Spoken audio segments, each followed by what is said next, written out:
Assalamualaikum warahmatullahi taala wabarakatuh. Selamat sejahtera, selamat malam, salam reformasi, salam perjuangan saya ucapkan kepada tuan-tuan dan puan-puan yang dihormati sekalian. Terima kasih saya ucapkan.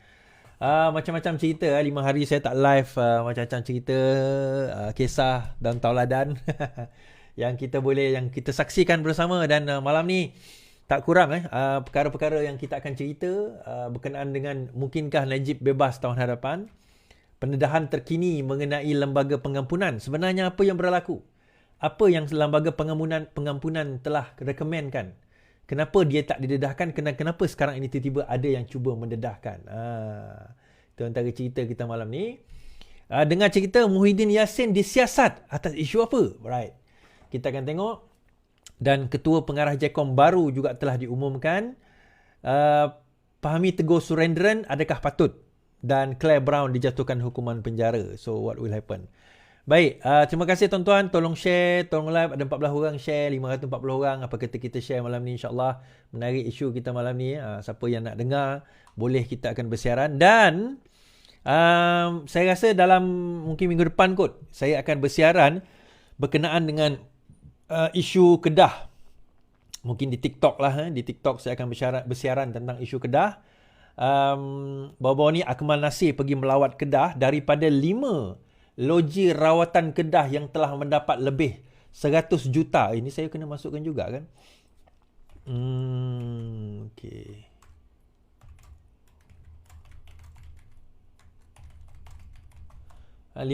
Telah daripada 5 rawatan yang telah mendapat lebih 100 lebih juta, 4 menghadapi masalah. 4 menghadapi masalah. Jadi nanti insyaAllah saya akan ulas sedikit mengenai perkara tersebut. Sebelum itu saya mohon tuan-tuan dan puan-puan harap boleh terus orang kata apa, share, like dan subscribe apa yang kita bawakan malam ni, insyaAllah. Okay. Alright. Saya harap tuan-tuan je sebenarnya. Saya tak harap orang lain. Kalau nak harap orang nampak cerita lah. Tuan-tuan dan perempuan je yang orang kata apa, sentiasa menunggu, sentiasa nak share. Saya terima kasih lah. Itu je saya boleh ucapkan. Lain daripada tu, saya tak nak kata apa, tapi terima kasih saya ucapkan. I really appreciate what are you doing. Okay, sebelum tu cantik. Okay, alright. Baik, kita terus di live kita insyaAllah. Terima kasih.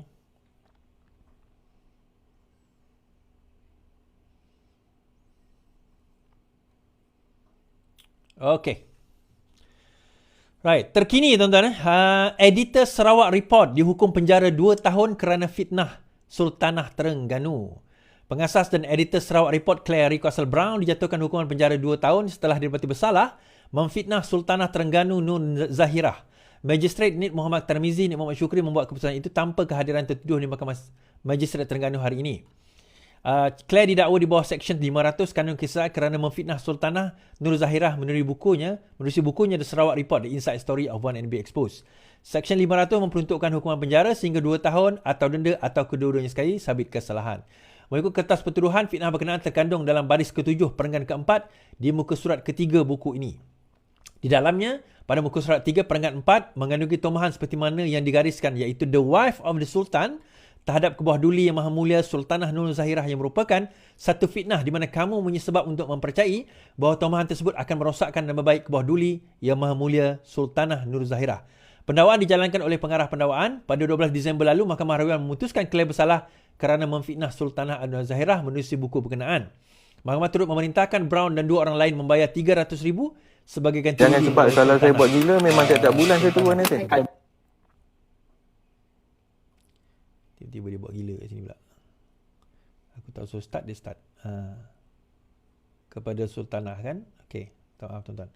Panel 3 hakim pengusikan oleh hadiah turut memerintahkan Claire membayar RM120,000 sebagai kos guaman kepada baginda. Baik.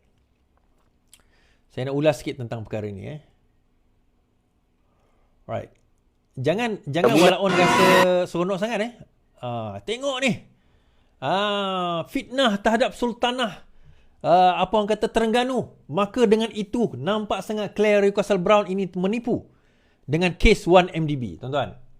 Bila kita berbicara soal mana-mana kes, kita kena berbicara soal fakta kes satu persatu. Isu 1MDB, isu SRC itu isu lain. Yang ini berkenaan dengan satu fakta, satu kenyataan yang dikeluarkan atau ditulis oleh Claire di dalam buku beliau yang bertajuk seperti mana disebut tadi, yang menyatakan mengaitkan Sultanah Terengganu dengan apa orang kata dengan kes 1MDB. Di mana di dalam kes di dalam mahkamah ini bila dibawa ke mahkamah, saman fitnah dan juga di bawah jenayah criminal defamation, mendapati bahawa tidak ada fitnah dari situ dan maksudnya tidak ada fakta tersebut tidak benar dan dikatakan bahawa Claire telah memfitnah dalam isu itu. Jadi disebabkan dikatakan fitnah dalam isu tersebut berkenaan dengan Sultanah, maka beliau telah diperintahkan untuk membayar 300,000 dan juga akhirnya dijatuhkan hukuman 2 tahun serta membayar 120,000. Okey. Nah, adakah kita boleh tolak semua kenyataan yang lain? Tidak. Itu kes lain. Yang ini adalah kes lain. So, berkenaan dengan perkara ini, kita kata bahawa Claire tidak hadir di dalam pertuduhan tersebut, tidak hadir di mahkamah. Beliau tidak berada di situ untuk membela diri dan semua kes ini dilakukan secara ex parte. Oh, jadi aku kata Claire itu tidak bersalah? Tak juga. Saya tak kata demikian. Saya cuma menyatakan fakta berdasarkan kepada apa yang dibawa di mahkamah bahawa beliau tidak mengemukakan bukti, tidak mengemukakan apa orang kata jawapan kepada pertuduhan. Therefore, daripada situ, maka beliau didapati bersalah oleh mahkamah dan mahkamah telah menjatuhkan hukuman. Whatever it is, kita kata itu sudah jadi keputusan mahkamah. Claire tidak menjawab dan itu spesifik hanya kepada kes yang dibawa oleh Sultanah Terengganu kepada Claire Russell Brown.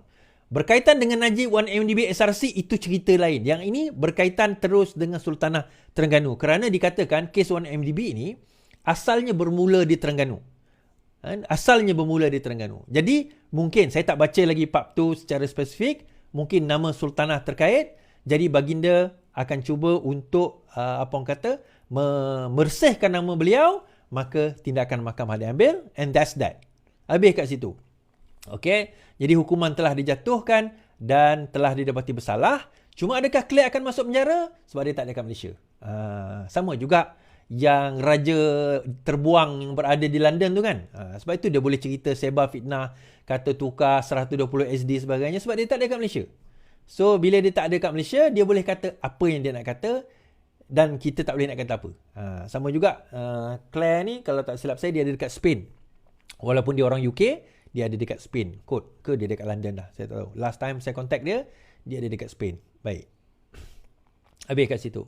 Now, cerita Jecom. Ramai orang yang kata Iswardi tahniah kau dah jadi ketua pengarah Jecom. Jadi ketua pengarah Jecom, tahniah. Ketua pengarah Jecom baru bakal diumumkan, Fahmi. Wow. Ketua pengarah Jecom baru. Terima kasih tuan-tuan. Terima kasih kerana menyokong saya selama ini. Alhamdulillah. Ketua pengarah Jecom telah bakal diumumkan. Alhamdulillah, terima kasih selama ini kerana telah menyokong saya. Dan sukacita saya maklumkan bahawa saya bukan pengarah Jecom itu. Okey, saya bukan pengarah Jecom tersebut. Okey. Ketua pengarah baru Jecom bakal diumumkan, Fahmi. Ketua pengarah Jecom baru telah dimuktamadkan dan akan diumumkan setelah selesai beberapa proses dokumentasi, kata Menteri Fahmi. Menurutnya, welcome Francesca. Menurutnya nama calon tersebut telah diluluskan dalam mesyuarat kabinet dan pada masa yang sama kementerian itu dalam proses rombakan struktur Jecom. Yang penting pelantikan daripada pelantikan Jecom seperti yang saya sebut sebelum ini adalah kita sedang proses merombak struktur itu. Jadi saya rasa itu yang menjadi keutamaan kepada Kementerian Komunikasi. Saya lihat jabatan ini perlu disuai manfaatkan, diselaras semula baru apa tindakan gerak kerja. Beliau berkata pada sidang media. Apabila dia tanya adakah proses pelantikan KP yang baru ini melibatkan rombakan pegawai yang lain, beliau hanya menjawab ia akan melibatkan perubahan. Proses rombakan ini melibatkan Jabatan Penghimpunan Awam, maka kita kena lalui proses itu. Saya menjangkakan proses ini akan mengambil sedikit masa. KP Jecom yang bakal diumumkan tidak lama lagi bakal menggantikan penyandang Datuk Muhammad Agus setelah beliau meletak jawatan 15 Disember lepas. Okey, mengulas mengenai pelantikan susulan pelantikan Wan Junaidi Fahmi berkata pengumuman nama calon tersebut dibuat oleh Perdana Menteri sebelum persidangan parlimen yang akan datang. Nama telah dicadang dan serah kepada PM untuk diumumkan. Okey. Alright, so yang Dewan Negara tu kemudian lah. Baik. Soalan yang pertama, adakah saya tahu siapa pegawai ketua pengarah JECOM yang baru tersebut? I neither confirm nor deny. I neither confirm nor deny apa saja yang korang rasa lah. Nak kata tahu tu, tipulah saya kata saya tak tahu. Tapi nak kata saya tak tahu tu, tipulah saya kata saya tak tahu. Nak kata tahu tu, tipulah saya kata saya tahu. Macam tu. So, pelarasan dan rombakan yang akan dilakukan. Tapi yang penting bukan saya lah, orang lain. Okey, pelarasan dan juga penyelarasan yang akan dilakukan di JECOM ni agak besar. Sebagaimana yang kami dibriefkan oleh YB Fahmi tempoh hari. Dan juga daripada segi struktur dia juga akan banyak perbezaan. Daripada segi gerak kerja juga dia akan banyak perbezaan. JECOM berkemungkinan besar tidak akan memainkan peranan sebagaimana yang berlaku sebelum ini di bawah Jabatan Perdana Menteri. Kali ini dia di bawah YB Fahmi Fadzil. JECOM yang baru ini bukan berada di bawah Jabatan Perdana Menteri. Dia di bawah Fahmi Fadzil. Jadi dalam keadaan tersebut, kita tak pasti daripada segi perkembangan dia, maksudnya daripada segi kuasa dia, adakah dia akan lain daripada JECOM yang sebelum ini. Kerana kalau JECOM di bawah JPM, Jabatan Perdana Menteri, dia mempunyai kuasa yang agak besar dan agak luas. So di bawah kementerian dia dah going down lah, kita kata daripada atas. Sekarang ini dia turun ke bawah, di bawah satu kementerian, bukan lagi di bawah Perdana Menteri directly. So daripada segi kuasa tu obviously dia akan menurun. Tetapi adakah daripada segi gerak kerja itu akan berbeza? Jawapan mudah saya, ya, dia akan jadi sangat berbeza. Terutama di bawah pemantauan YB Fahmi. Bagi saya dia akan membawa satu arus dan juga satu satu keadaan yang sangat berbeza lah. Daripada segi perjalanan tu dia akan jadi berbeza. Daripada segi gerakan juga akan berbeza. Berbeza bagaimana? Kita tunggu nantilah. Bukan tugas saya untuk nak menyatakan bagaimana terhadap perkara tersebut. Okey. Terima kasih kepada Walaon. Tolong share tuan-tuan. Tolong share. Pada Walaon yang kekal tegang. Right. Okey. Habis kat situ. Cerita ketika KP JECOM dah pun selesai. Pegawai KP baru telah pun ada calonnya dan telah dilantik. Cuma menunggu pelantikan. Terima kasih Firdaus Nasir. Okey. Cerita. Alright. Baru-baru ni timbul isu. Okey, isu dia apa? Isu dia seperti yang kita tahu pengampunan Najib lah. Isu pengampunan Najib. So bila isu pengampunan Najib ini termeteri, kata-kata telah dijalankan dan dilaksanakan, apa yang berlaku adalah ada di antara rakyat yang tak puas hati. Okey. Saya sengaja tak nak ulas isu ni panjang sebenarnya. Lepas saya buat satu video sebelum berita pengampunan itu dikeluarkan, itu video last saya mengenai pengampunan tersebut, apa yang saya jangka, dan macam saya kata dalam video tersebut, saya menjangkakan ada ura-ura mengatakan separuh hukuman atau penjara itu dikurangkan, dan benar. Daripada 12 tahun jadi 6 tahun. Baik. Jadi kita akan cerita ujung nanti mengenai pembebasan Najib yang mungkin akan berlaku tidak lama lagi. Namun begitu, ada banyaklah yang menyuarakan pendapat tak puas hati dan sebagainya. Termasuk daripada kedua-dua pihak. Daripada yang menyokong Pakatan Harapan pun ada tak puas hati, yang menyokong UMNO pun ada tak puas hati. So akhirnya tindakan dan keputusan tersebut sebenarnya tidak memberi keuntungan pun kepada kerajaan, tidak juga memberi keuntungan kepada politik Datuk Seri Anwar Ibrahim.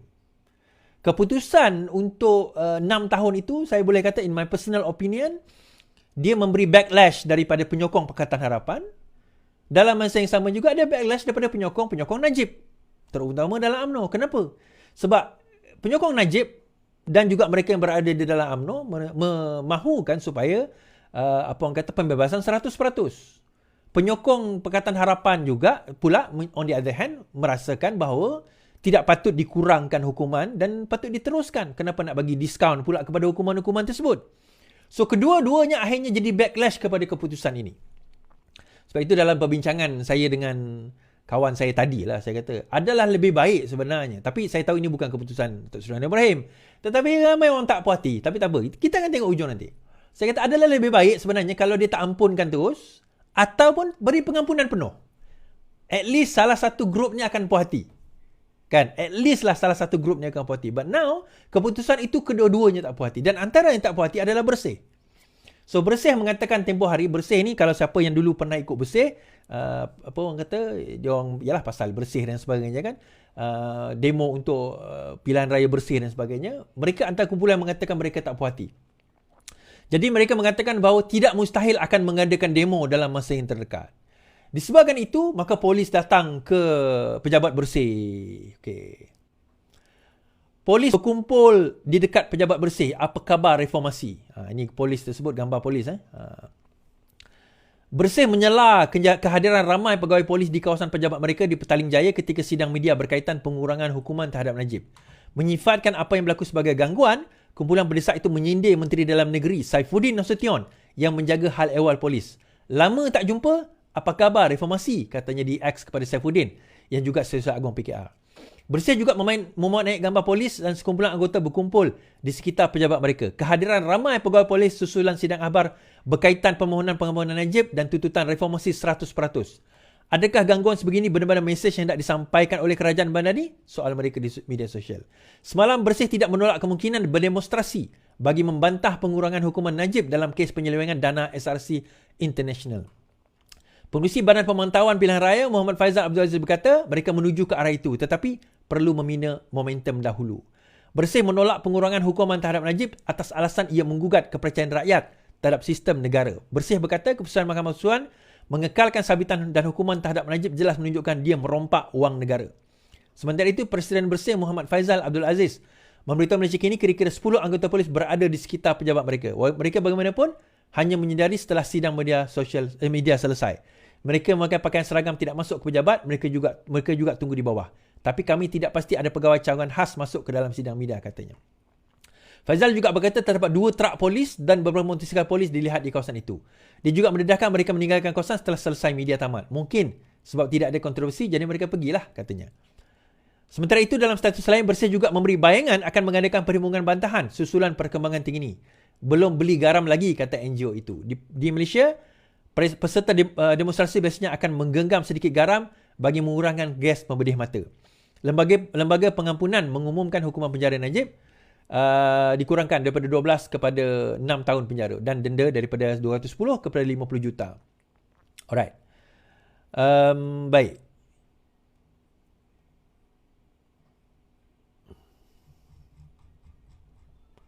So, dalam hal ini, kita kata, adakah terdapat intimidasi? Adakah terdapat intimidasi? Dan akhirnya, salah seorang ahli parlimen di AP Bangi mempersoalkan tindakan polis tersebut. MP persoal kehadiran ramai polis di pejabat Bersih. Kehadiran ramai polis dan juga pegawai polis dan anggota pada sidang media anjuran Bersih hari ini boleh dilihat sebagai salah satu bentuk gangguan terhadap orang ramai, kata ahli parlimen Bangi Syahrizan Johan. Ahli parlimen DAP itu juga turut mempersoalkan keperluan mengerahkan ramai anggota polis dalam sidang media berkenaan.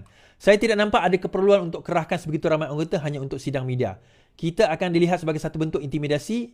Ini akan dilihat sebagai bentuk intimidasi dan amalan seperti ini tidak patut jadi kebiasaan di bawah kerajaan madani. Syahrizan turut meminta Ketua Polis Negara Razudin Husin dan Menteri Dalam Negeri Saifuddin supaya melihat kembali pendekatan digunakan oleh pihak berkuasa. KPN dan Menteri Saifuddin harus lihat semula pendekatan pihak polis. Jangan sia-siakan perjuangan kita untuk menentang segala bentuk intimidasi penguasa selama ini, katanya. Awal hari ini Bersih menyelar kehadiran ramai anggota dan pegawai polis di kawasan pejabat mereka di Petaling Jaya ketika sidang media mengadakan pengurangan hukuman terhadap bekas Perdana Menteri. Menyifatkan apa yang berlaku sebagai gangguan, kumpulan mendesak itu menyindir Saifuddin yang menjaga hal ehwal polis. Okey, saya nak kata apa, tuan-tuan? Yang pertama sekali, saya setuju dengan, bukan tindakan polis tu, saya setuju dengan kenyataan MP Bangi Syahrizan berkenaan perkara ini. Dia macam ni lah, tuan-tuan. Okay. Saifuddin Nasution tu pemimpin saya di dalam parti saya. Okay. Itu je lah saya boleh kata. Tetapi dalam masa yang sama, bukan bermakna kami tidak boleh mengkritik apa-apa tindakan daripada daripada parti atau pimpinan kami. Lebih-lebih lagi kalau sekiranya dia menjadi menteri, kita kata. Kalau dia memegang jawatan yang tinggi dan dia melakukan kesilapan di dalam tindakan-tindakan yang kita sebelum ini kritik kalau pemimpin lain melakukan perkara tersebut. Okey? Itu yang pertama saya nak menyatakan di sini. Saya setuju menyatakan tidak perlu intimidasi kepada sebarang sidang media. Okey, mungkin Saifuddin tak tahulah, mungkin kita kata. Kita bersangka baik. Mungkin YB Menteri Saifuddin Nasution tak tahu tentang perkara tersebut. Tetapi kalau dia tak tahu tentang perkara tersebut, maka siapa yang tak bagi tahu dia wajib dipersalahkan. Ketua Polis Negeri terutamanya di Petaling Jaya Selangor wajib dipersalahkan kalau sekiranya menteri tidak tahu dengan tindakan ini, kerana perkara ini akan backlash kepada kerajaan Madani ini. Tuan-tuan, satu lagi, kalau sekiranya Bersih nak mengadakan demonstrasi sekalipun, adakah kerajaan ini akan menghalang? Itu satu persoalan yang kita nak kena bangkitkan. Kalau sekiranya kerajaan ini menghalang, bagi saya kerajaan ini kena muhasabah balik. Apakah reformasi yang dia katakan selama ini? Sebab bagi saya, kalau kita benar-benar bercerita tentang reformasi, maka kerajaan ini tidak perlu dan tidak boleh pun menghalang kalau sekiranya Bersih mengadakan demonstrasi. Kita boleh mengadakan dialog dengan mereka, sebagaimana saya akan jawab selepas ini mengenai kenyataan Bersih tersebut. Kita boleh jelaskan, kita boleh nyatakan, tetapi akhirnya kalau mereka resort kepada demonstrasi, maka itu adalah hak mereka yang termaktub di bawah undang-undang dan perlembagaan. Bukan kita untuk nak menghalang, bukan kita selagi mana mereka mengikut prosedures, sepatutnya itu yang berlaku. Bukan kita kena lakukan intimidasi dan sebagainya. Kita kena dilihat sebagai sebuah kerajaan yang berbeza dengan kerajaan-kerajaan sebelumnya. Kita kena mahu dan sanggup bersikap terbuka dalam menerima perkara ini. Sebelum ini, Menteri KDN ini juga pernah mengatakan bahawa dia merasakan SOSMA wajib, ataupun taklah perkataan wajib, tetapi harus diteruskan.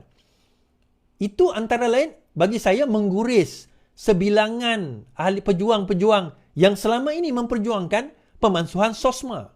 Tapi lepas itu Menteri tukar kenyataan lah. Saya rasa lepas ni berkemungkinan besar SOSMA juga akan dinilai kembali.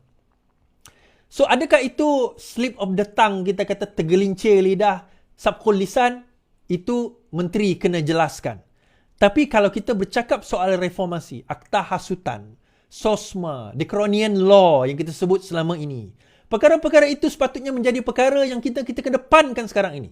Setelah setahun menjadi kerajaan, kabinet, menteri dah mula lihat untuk memansuhkan akta-akta tersebut. Ini bukan berkaitan dengan saya, tetapi ini yang kita dok perjuangkan selama ini. Ini yang kita dok kata selama ini. Ini yang kita dok bicarakan selama ini. Tetapi bila kita dah mula berkuasa, seolah-olah kita dah mula alpa dan leka dengan apa yang kita cakap sebelum ini.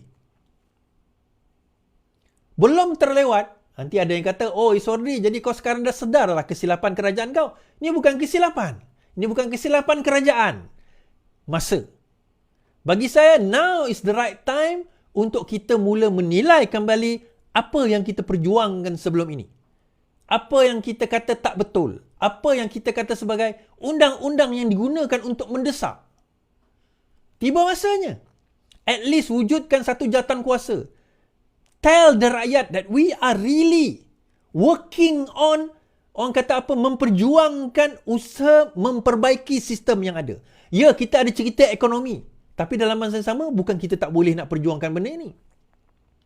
Saya baru-baru ini keluar 2-3 kenyataan. Saya sudah ditelefon. Sudah ditegur. Kenapa keluar kenyataan sebegini, sebegitu? Kenapa sepatutnya macam ni, sepatutnya macam tu? Saya rasa menyebabkan beberapa hari ini saya berfikir, perlu ke saya letak jawatan supaya saya boleh bercakap apa yang patut saya cakap? Perlu ke saya letak jawatan untuk membolehkan saya bercakap apa yang perlu saya cakap? Dia bukan menghina, bukan. Bagi saya, banyak benda kita boleh buat. Tetapi, dia bukan... Okey, dia macam ni. Banyak benda kita boleh buat. Tetapi pada persepsi rakyat, seolah-olah kita tak buat. At least create the perception that we are doing something. Or at least starting to do something. Kita sedang bermula untuk melakukan sesuatu. Tunjukkan. Kita jangan lagi bagi alasan-alasan. Kita boleh dengar apa yang pegawai kerajaan kata. Tetapi akhirnya keputusan itu pada kita. Kita menteri, timbalan menteri. Kita yang memegang jawatan. Kita yang decide. Dia boleh kata A, dia boleh cerita A dan A itu indah kepada kita. Tetapi akhirnya, kita yang kena keluar dan kata no, A itu tidak indah, kami mau B. Keras dalam perkara tersebut. Saya akan jawab benda ni, cerita tentang apa yang Bersih katakan tadi. And I'm surprised sebenarnya, begitu lemahnya kita dalam menjelaskan perkara apa yang Bersih sebut tadi. Begitu lemahnya kita dalam menyatakan apa yang Bersih sebut tadi.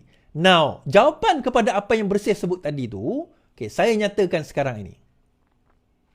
Okey, ini apa yang disebut oleh Syafi'i Muhammad peguam kepada Najib. Lembaga Pengampunan cadang Najib habiskan hukuman penjara, Syafi'i. Surat yang mempunyai cop mohor yang di-Pertuan Agong sebelum ini menunjukkan kemungkinan wujud perbezaan pendapat antara Seri Paduka Baginda dan Lembaga Pengampunan berkaitan hukuman Najib. Surat itu dibacakan oleh Peguam Najib Syafi'i Abdullah hari ini yang mendedahkan Lembaga Pengampunan tidak menasihat Agong mengurangkan hukuman bekas Perdana Menteri itu. Saya ulang. Syafi'i, Peguam Najib hari ini mendedahkan Lembaga Pengampunan tidak pun menasihat anggota Agong, Yang di-Pertuan Agong untuk mengurangkan hukuman bekas Perdana Menteri itu. Syafi'i berkata, pengumuman dalam surat itu dibuat oleh Menteri Wilayah Zaliha Muhammad. Katanya, ia menyebut bahawa Lembaga Pengampunan berdasarkan Perkara 42 menasihat Agong supaya Najib meneruskan baki hukuman. Bagaimanapun kata Syafi'i, surat itu juga menyebut titah Agong bahawa adalah munasabah pada khidmat beta, belas kasihan patut diberi kepada Najib. Surat itu mengandungi perintah Sultan yang menjalankan kuasa baginda di bawah Perkara 42 supaya hukuman terhadap Najib dikurangkan separuh dan denda dikurangkan kepada 50 juta. Perkara 42 berkaitan kuasa pengampunan membentuk Lembaga Pengampunan. Syafi'i berkata surat itu ditandatangani oleh Zaliha diterima oleh Najib sebagai pihak terlibat. Bagaimanapun, peguam itu menyatakan keraguan sama ada surat itu ditulis pada 29 Januari, hari Lembaga Pengampunan memutuskan permohonan Najib. Dia membayangkan ia ditulis setelah bahagian undang-undang mengeluarkan kenyataan yang mengumumkan keputusan pengampunan pada 2 hari bulan Februari. Katanya surat itu tidak mengandungi kesilapan seperti kenyataan 2 Februari, antaranya menyebut Najib memperolehi pengurangan denda sebanyak 50%. Terdahulu, dalam sidang akhbar, Syafi'i membayangkan Sultan Abdullah mahu memberikan pengampunan penuh kepada Najib. Saya diberitahu dan saya yakin ia berlaku. Jika tidak, saya tidak berani beritahu kamu bahawa 29 Jan yang di-Pertuan Agong memikirkan untuk memberi pengampunan penuh. Tetapi baginda mahukan kepastian, dakwa Syafi'i.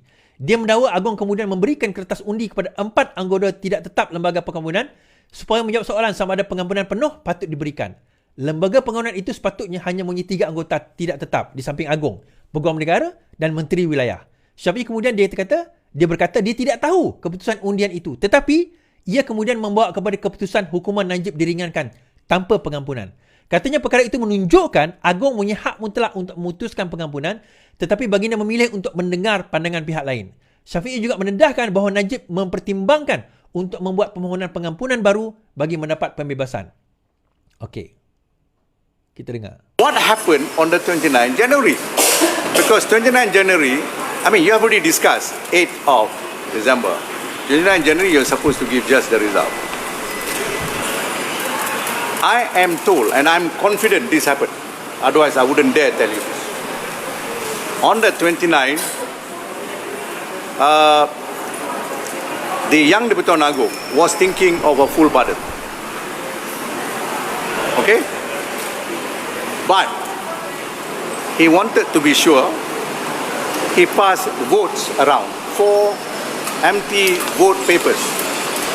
He passed around to the 4 non-permanent members. Put yes or no, full pardon. The result came back. I don't know what is the result.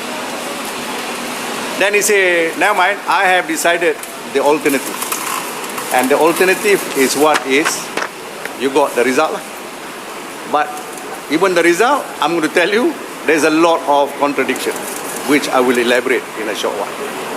But why I want to mention to you about this voting system is, with the greatest of respect, pardon is the sole prerogative of the young di-Pertuan Agong. He can listen, in fact, he should listen to advice, opinion and so on, but he doesn't take vote. He shouldn't. He should decide on his own. He can say I'm rejecting all advice and opinion, but this is my decision. Okay. Now, daripada kenyataan Muhammad Syafiee ini, kita kata, Syafiee Muhammad ini, iaitu lawyer kepada Najib ini, sebenarnya, kalau betul kenyataan ini sebagaimana saya baca, sebenarnya, lembaga pengampunan mencadangkan supaya tidak ada pengampunan. Ini yang beliau nyatakan tadi, kita baca tadi. Tidak ada pengampunan kepada Najib. Okey. Namun begitu, baginda pass around the paper, kata Muhammad Syafiee tadi lah. Syafiee Muhammad tadi lah. And then vote keluar, and then baginda decide otherwise. Okey, yang pertama.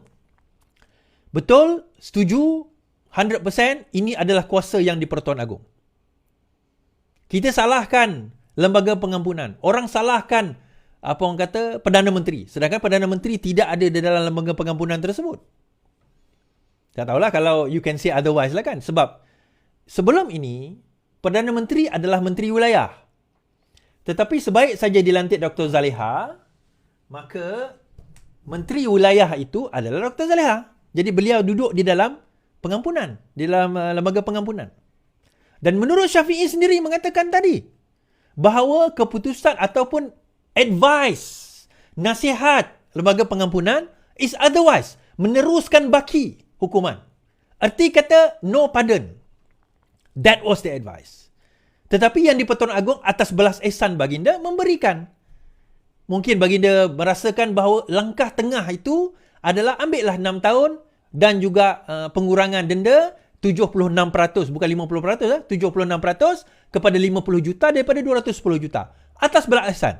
Mungkin baginda merasakan Najib ada jasanya dan sebagainya kepada negara, maka dikurangkanlah hukuman tersebut.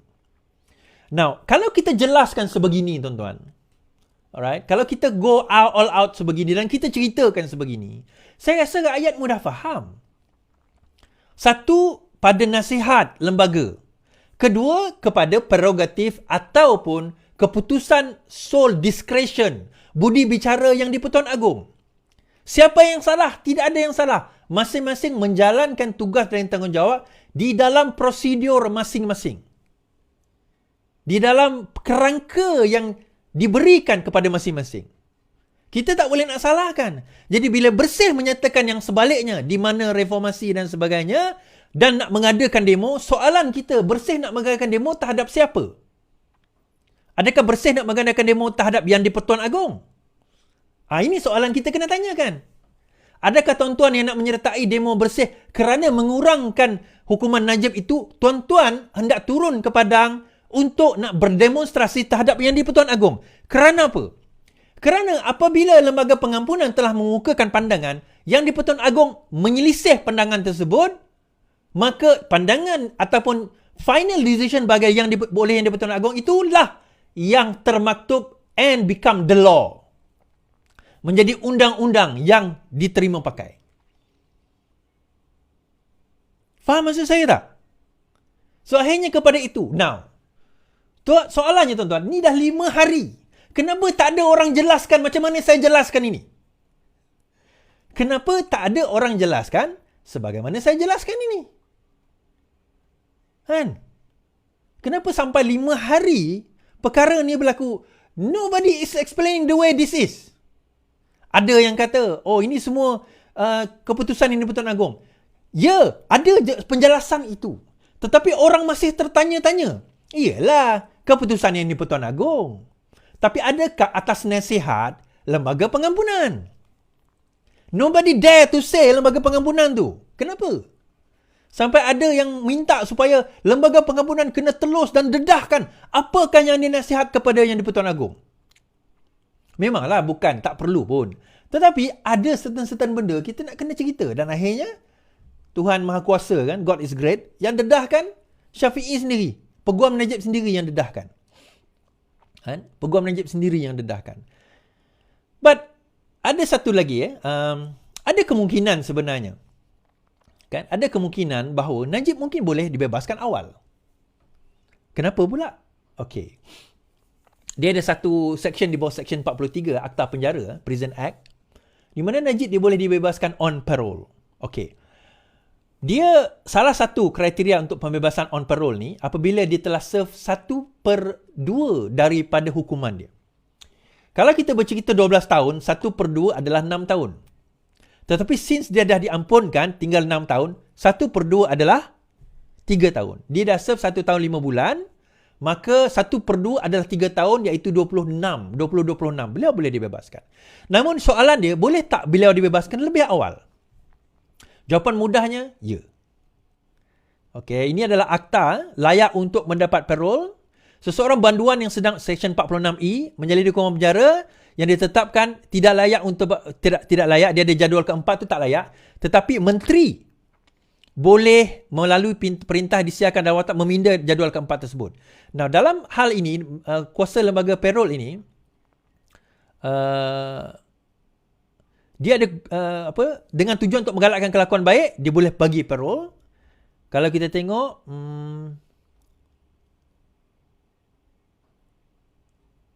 okey. Mana tadi?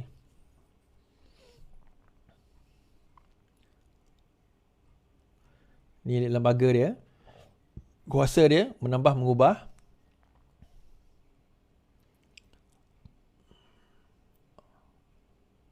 Okey. Tertaluk kepada Seksyen 456, seseorang banduan hanya layak dipertimbangkan untuk parole A jika dia dihukum minimum 1 tahun pemenjaraan bagi apa-apa kesalahan, okey, selain kejadual keempat. Tertaluk kepada Subsection 7 setelah menjalani sekurang-kurangnya 1/2 dari tempoh pemenjaraannya tanpa mengambil kira remiten hukuman yang diberinya di bawah Seksyen 44. Okey, itu isi pemulihan. So 1/2 atau lebih setahun. Itu dia punya jangka dia. Tempoh dia. Jadi, boleh tak 1/2 tu is 2026? Boleh tak dibebaskan tahun hadapan? Atau dalam masa yang terdekat ini? Jawapannya boleh. Siapa punya kuasa? Yang ini bukan di Di-Pertuan Agong dah. Yang ini adalah parole, adalah jawatan kuasa di dalam penjara itu sendiri. Cuma beza ni dipanggil ini adalah pembebasan berlesen. Mungkin dia tak boleh ke luar negara, dia akan duduk kat rumah je lah. Dan juga di dalam kawasan, mungkin kalau daerah-daerah, mungkin kalau katakanlah dia duduk di Putrajaya, area Putrajaya, kalau dia duduk di KL, area KL dan PJ sajalah dibenarkan. Dia ada area dia dibenarkan. Dan dia kena report sehinggalah beliau dibebaskan dalam tempoh yang sepatutnya dibebaskan lah. Itu 6 tahun. Tetapi beliau boleh minta parole dan keluar awal. Okay. Now, ini juga yang dinyatakan, ini bukan pendapat saya juga. Ini juga antara kenyataan ex-judge. Bekas hakim. Prison Act allows government to free Najib, says ex-judge. The government has the power to release Najib Razak from prison under a provision of Prison Act 1955, despite the Pardons Board granting the former Prime Minister only a remission of his sentence. Hamid Sultan Abu Bakar said Section 43 of the Prison Act allows the release of any prisoner on license but subject to regulation made by the minister. The provision also states that conditions for the release may be specified in the license. The prisons come under the purview of Home Minister. Arti kata, beliau boleh dibebaskan tetapi atas lesen. Di atas lesen. Pembebasan dipanggil pembebasan berlesen. Dengan arti kata lain, pembebasan tersebut is on parole. So all that, perkara yang saya sebut tadi itu akhirnya menyentuh tentang perkara ini. Berkenaan dengan pembebasan Najib. Berkemungkinan boleh dilakukan secara pantas, tidak perlu menunggu 6 tahun sekalipun kerana prerogatif yang kita sebut tadilah. Baik.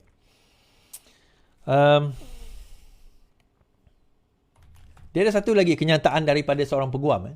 Saya nak baca kenyataan daripada seorang peguam.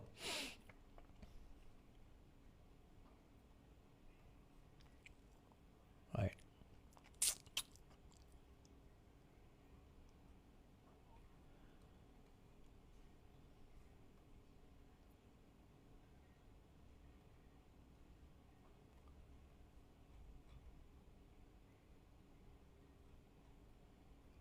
Okay. Peguam bimbang AG akan gugurkan pertuduhan lain Najib. Peguam Hanif Katiri Abdullah melahirkan kebimbangan sekiranya Peguam Negara Ahmad Tahriruddin menggugurkan pertuduhan lain terhadap Najib memandangkan hukumannya dalam kes SRC telah dikurangkan. Katanya dalam keadaan sekarang tiada yang mustahil. Berdasarkan apa yang berlaku dengan permohonan pengampunan itu, ia menimbulkan kepercayaan bahawa apa-apa saja mungkin berlaku, kata Perdana Najib. Adakah AG akan memang peranan? Itu untuk dia jawab. Dia adalah ahli lembaga pengampunan. Apa yang dia buat, adakah pandangannya patut dibenarkan atau tidak? Pardon is the sole prerogative of the Yang di-Pertuan Agong. Okey. Okey. Dalam mewajarkan kebimbangannya, Hadi memetik kes Yayasan Akal Budi di mana Ahmad Zahid dibebaskan tanpa dilepas tanpa dibebaskan. Reaksi pertama saya, ya betul. Itu adalah kuasa pendakwa raya untuk nak meneruskan atau nak melepaskan sesiapa daripada kes pertuduhan selagi mana tidak diputuskan oleh mahkamah. Okey, itu yang pertama.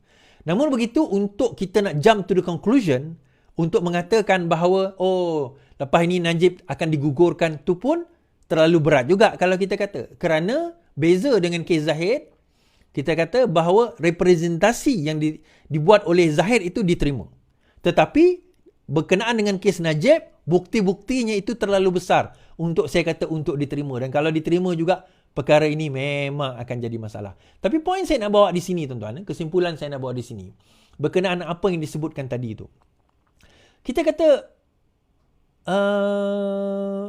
benda ini sebenarnya kita boleh settle atau kita boleh jelaskan dengan mudah kalau sekiranya kita telus dalam beberapa perkara. Dan benda ni sangat sensitif. Terutama kedua-dua pihak sekarang ini menuntut.